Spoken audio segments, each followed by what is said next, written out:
السلام عليكم ورحمة الله تعالى وبركاته. خياتي بنياتي خوتي، ان شاء الله تكونوا بخير وبصحة جيدة يا رب العالمين. على بالي طولت عليكم شوية، 3 ايام ولا 4 ايام ما بنتش. اكتوبر كديتها غير تحواس وتبوريك. الله يبقي الستر ويدوم الفرح ان شاء الله. قولوا امين يا ربي. ونقول كاع اللي جابوا البيام اللي نعرفهم كامل، جيراني، حبابي، صديقاتي، ناسي، عائلتي، كاع اللي ربحوا السيزيام واللي ربحوا البام المتوسط، نقول لهم ألف ألف ألف مبروك من قناتي. والعقوبة إن شاء الله لتاع الباك نقول لهم مبروك مسبقا إن شاء الله. ربي يفرح كاع وليدات المؤمنين والمؤمنات. قولوا آمين يا البنات. هيا المهم خياتي، اليوم جيتكم في الوصفة اللي راكم تحوسوا عليها وطلبتوني بزاف عليها، وسمحوا لي على بالي تأخرت شوية عليها، اللي هي لي شامبينيون اللي يجوا في الأظافر، تسوس الأظافر، فطريات الأظافر اللي يجوا بزاف في الرجلين. كاين اللي عندهم في يديهم وكاين اللي عندهم في رجليهم. بصح مع البانون بإذن الله تصيبوا العلاج اللي عطاتهولي ميمتي، ربي يطول عمرها ويحفظها لي ويخليها تاج فوق راسي. قولوا آمين يا رب العالمين، ويحفظ لكم العزاز والغاليين عليكم. الوصفة اللي هي خياتي سهلة ماهلة، موجودة في كل بيت، ديروها وعينيكم مغمضين في الدار، داوي وروحتكم خياتي. نتوكلوا على الله. نعطيكم الوصفة تاع تسوس الأظافر، فطريات الأظافر لي شامبينيون بإذن الله. هاد الوصفة ديروها وتدعوا لي. كيما راكم تشوفوا جبت باسينة نوري لكم بهذه الطريقه، وانتم ديروها لرجليكم. انا نوري لكم بالباسينه هنا بيديا، وانتم ديروها لرجليكم نفس الطريقه، كيف في اليدين كيما في اليدين كيما في الرجلين. المهم خياتي نقولوا بسم الله والصلاه والسلام عليك يا رسول الله، على بركه الله. نبداو. واش هي الوصفه يا خياتي؟ نجيبوا باسينه تاع ما هكذا تكون دافيه. الماء خياتي يكون دافي، ما يكونش بارد، ما يكونش مكلاصي، دافي غير شويه. كما دوكا رانا في الصيف يسمى ما نحملوش سخانه، بصح معليش على صحتنا تحملوها. واش نديرو خياتي؟ هذا كيما راكم تشوفوا قرعه تاع خل التفاح. هاي لك خل التفاح، لازم خل التفاح. واش نديرو خياتي؟ نديرو منها مغرف هكذا، نديرو مغرف تاع خل التفاح هكذا هكذا. بسم الله.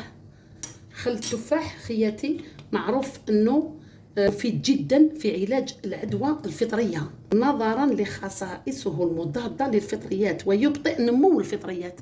شتو خياتي؟ يعني خل التفاح ما شاء الله للفطريات.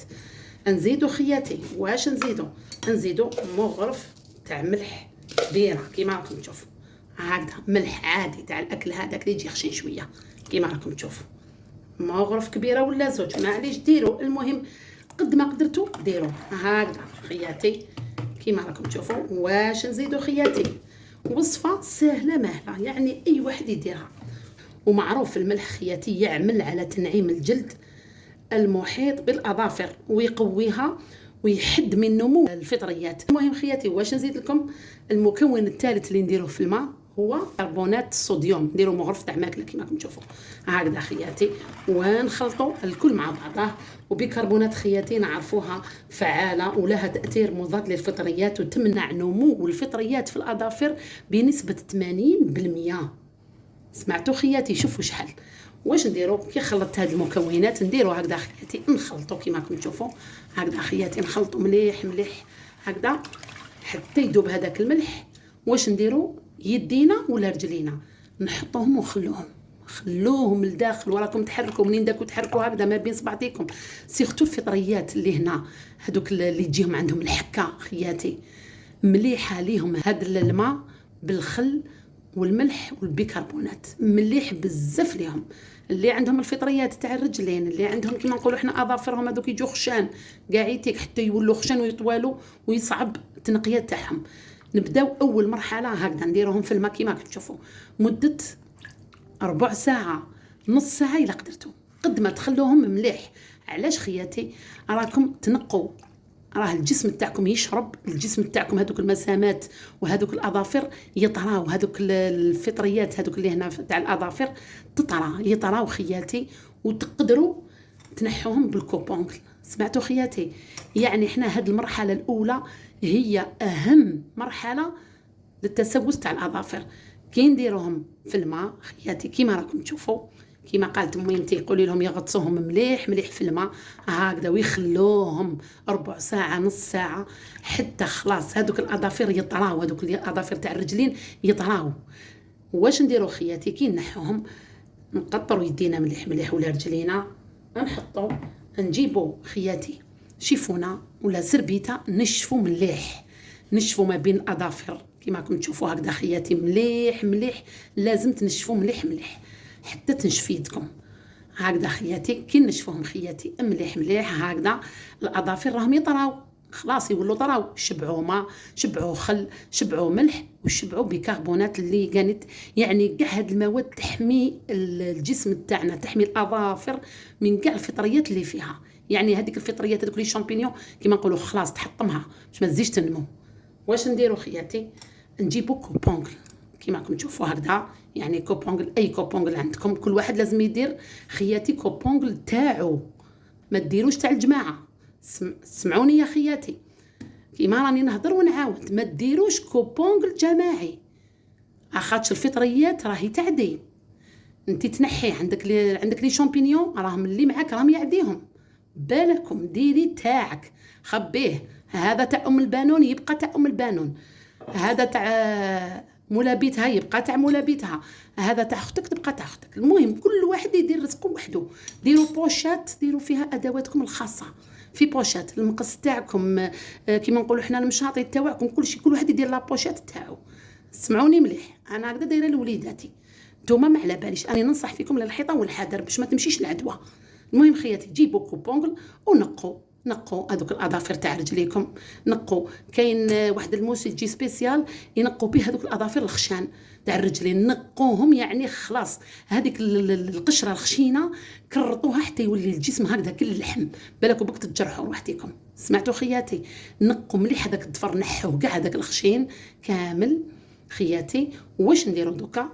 نجيبوا هذا بعدك نمسحوا يدينا مليح مليح بشويه خل كي نحوا الاظافر هذوك المسخين حاشاكم، كي نقوا هذوك الاظافر تاعنا هذوك المسوسين هذوك كي نقوهم كامل كيما نقولوا بالشيفونه، ديري شويه خل تفاح في شويه ماء وعاودي نقيه طهري يديك. سمعتوا؟ وهذاك الكوبونغ خياتي ما تنساوش ديروا له الكحول الا عندكم ولا ديروا له الخل، نقوه بكوطونتيج، ديروا كيما ندير انا ندخلهم لي كوطونتيج نقيهم نغسلهم ونعلقهم هكذا ولا نديرهم في لابوشيت هكذا، كل واحد عنده لي زافير تاعو. فهمتوا خياتي؟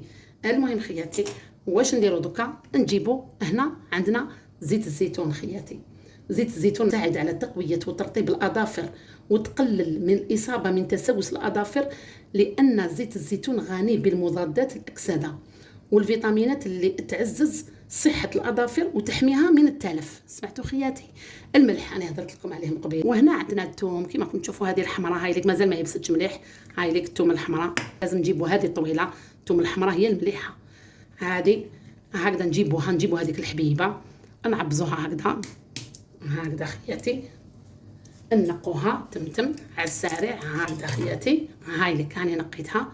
واش نديروا خياتي؟ هذيك التومه نشلحوها هكذا كيما راكم تشوفوا هكذا حتى يبدا يخرج، شوفوا حتى يخرج الماء تاعها كيما راكم تشوفوا ويخرج الماء تاعها. واش نديروا؟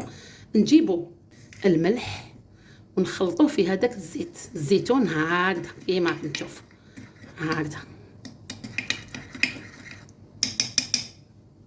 هكذا. واش نديروا خياتي؟ حنا نكونوا نقينا هذوك الاظافر تاع رجلينا ويدينا كاع، يعني نقيناهم خلاص تولي ما كاش كانها كاع ما ماتش. نديروا هذيك الحبه تاع الثوم هكذا كيما قالت ميمتي، قولي لهم يغطسوها مليح مليح في الزيت والملح هكذا، وحكوا هذوك الاظافر، حكوا قد ما قدرتوا، حكوا لا بغى يحرقكم على بالي يكون متجروح وكاع ديجا هاني بلا يعني ما قطعتش اظافر ولا راه يحرق فيا هكذا خياتي. زيدوا شلدوا هكذا خياتي وغطسوا شربوها في الملح والزيت وحكوا هكذا خياتي كيما راكم تشوفوا. هاي لك الثوم، راكم معروف الثوم خياتي مضاد للفطريات، مضاد لتسوس الاظافر والبكتيريا والميكروبات. المهم خياتي راكم عرفتوا الطريقه سهله ماهله كي تحكوا كاع اظافر تاع رجليكم ويديكم. لبسوا جوارب. سمعتوا خياتي؟ كثرتها هاد العمليه ديروها في الليل، يعني تقدروا ديروها الصباح يعني ولبسوا التقاشر، بصح كي يجي وقت كما نقولوا لي يتوضا وكاع يتيك نحوا التقاشر مسحوا عليهم برك، معليش الله غالب، هذا مرض راكم تداويو فيه. مسحوا غير هكذا شويه، نحوا القاشر وتوضاو ومسحوا غير هكذا شويه، كما نقولوا حنا غطسوا يديكم غير شويه في الماء ولا تيمموا وحده من زوج. ديروا هذه الطريقه اللي قلت لكم عليها لليدين والرجلين. غدوه من داك الصباح اغسلوا يديكم ورجليكم الماء خياتي كما قلتها لكم، الخل والملح بيكربونات والماء. غسلوا رجليكم توجور، وحاولوا تيفيتيو تشماخ بزاف تاع الماء في البريود هذه تاع العلاج.